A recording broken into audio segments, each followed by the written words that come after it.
வெயிலினால் அதிக வியர்வை வெளியேறும் பொழுது உடலில் உப்புச்சத்து மற்றும் நீர்ச்சத்து பற்றாக்குறை ஏற்படுகிறது. இதனால் அதிக தாகம், தலைவலி, உடல் சோர்வு, தலை சுற்றல், தசைப்பிடிப்பு, குறைந்த அளவு சிறுநீர் வெளியேறுதல், மயக்கம் மற்றும் வலிப்பு போன்ற பாதிப்புகள் ஏற்படும் என்று மதுரை மாவட்ட ஆட்சியர் சங்கீதா தெரிவித்துள்ளார்.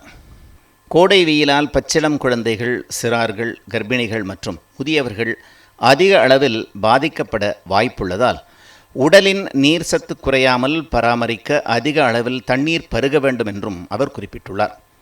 அதிக அளவில் மோர் மற்றும் மோர் கலந்த அரிசிக்கஞ்சி, இளநீர், உப்பு கலந்த எலுமிச்சை பழச்சாறு, ORS மற்றும் பழச்சாறுகள் குடிக்க வேண்டும் என்றும், பருவகால பழங்கள், காய்கறிகள் மற்றும் வீட்டில் சமைத்த உணவுகளையே உண்ண வேண்டும் என்றும் அவர் தெரிவித்துள்ளார். வெயில் காலங்களில் சூடான பானங்கள், செயற்கை குளிர்பானங்கள் ஆகியவற்றை அருந்தக்கூடாது என்றும், புகை, மது போன்றவற்றை அறவே தவிர்க்க வேண்டும் என்றும் அவர் கேட்டுக்கொண்டுள்ளார்.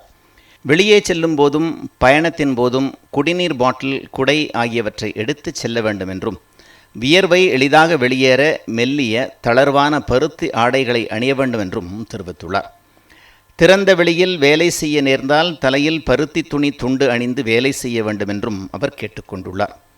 கோடை வெயிலால் பாதிக்கப்பட்டால் ஆரம்ப சுகாதார நிலையங்களில், அரசு மருத்துவமனைகளில் மருத்துவ ஆலோசனை பெற வேண்டும் என்றும் மதுரை மாவட்ட ஆட்சியர் சங்கீதா தெரிவித்துள்ளார்.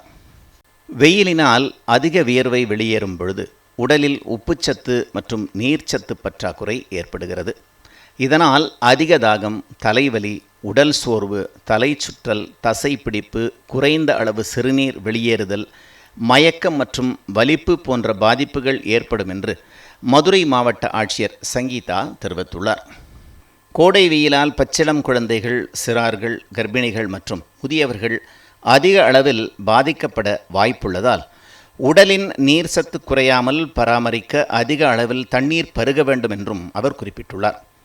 அதிக அளவில் மோர் மற்றும் மோர் கலந்த அரிசிக்கஞ்சி, இளநீர், உப்பு கலந்த எலுமிச்சை பழச்சாறு, ORS மற்றும் பழச்சாறுகள் குடிக்க வேண்டும் என்றும், பருவகால பழங்கள், காய்கறிகள் மற்றும் வீட்டில் சமைத்த உணவுகளையே உண்ண வேண்டும் என்றும் அவர் தெரிவித்துள்ளார். வெயில் காலங்களில் சூடான பானங்கள், செயற்கை குளிர்பானங்கள் ஆகியவற்றை அருந்தக்கூடாது என்றும், புகை, மது போன்றவற்றை அறவே தவிர்க்க வேண்டும் என்றும் அவர் கேட்டுக்கொண்டுள்ளார். வெளியே செல்லும் போதும் பயணத்தின் போதும் குடிநீர் பாட்டில், குடை ஆகியவற்றை எடுத்துச் செல்ல வேண்டும் என்றும், வியர்வை எளிதாக வெளியேற மெல்லிய தளர்வான பருத்தி ஆடைகளை அணிய வேண்டும் என்றும் தெரிவித்துள்ளார். திறந்த வெளியில் வேலை செய்ய நேர்ந்தால் தலையில் பருத்தி துணி துண்டு அணிந்து வேலை செய்ய வேண்டும் என்றும் அவர் கேட்டுக்கொண்டுள்ளார். கோடை வெயிலால் பாதிக்கப்பட்டால் ஆரம்ப சுகாதார நிலையங்களில், அரசு மருத்துவமனைகளில் மருத்துவ ஆலோசனை பெற வேண்டும் என்றும் மதுரை மாவட்ட ஆட்சியர் சங்கீதா தெரிவித்துள்ளார்.